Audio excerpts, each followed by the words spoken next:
Hello everybody, today I will be talking about the 5 worst speed cubes ever created.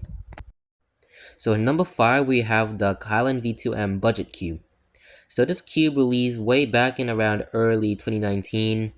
I watched a video of Cuber reviewing this cube and he said that it was quite the main worthy for him, but until it got really slow for some reason when he started solving on it.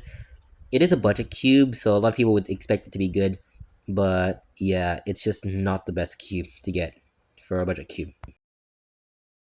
So at number 4, we have the GAN 256 RS, and I'm pretty sure this was like GAN's attempt to make like a budget cube, but the one thing that made this cube bad is that it had like no magnets at all. Like, for some reason there are no magnets, and GAN decides to make it a budget cube. I mean, they kind of did make it a budget cube, but if they wanted people to buy this, they could have as well just added magnets, which really did make this not good. So at third place we have the Vul Power M, and this one I also don't really have an idea on why this is bad, but all I know is that JPOM called it bad, so I'm just agreeing with him. But he did make some pretty good points, saying that it had an unpleasant turning feel, it was quite scratchy, and it was pretty heavy. Those 3 factors you do not want in your speed cube. So yeah, that's why this cube is what I call this.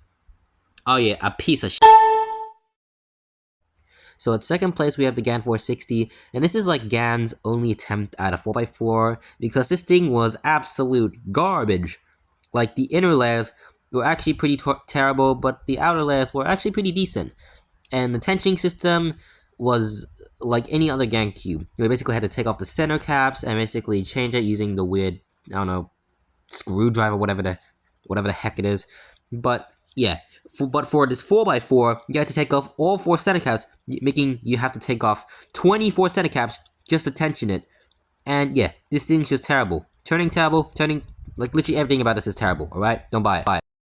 And in first place, we get the MGC V2M. So this was like the second version of the MGC 3x3, which didn't really do too well as a lot of high-level fast speed cubers weren't actually using this. So YJ decided, hey, why don't make the V2? And guess what? The V2 was not any better. It was so bad that this thing on the cubicle barely has any reviews above 3 stars. Like this thing was absolute garbage. Like I do not know anyone who even has this puzzle. That's just how bad it was. Like it looked exactly the same, probably felt the same, the box was the same, literally everything about this cube was the same. And the quality was even worse. So yeah, those are the 5 most terrible puzzles of all time in speed cubing.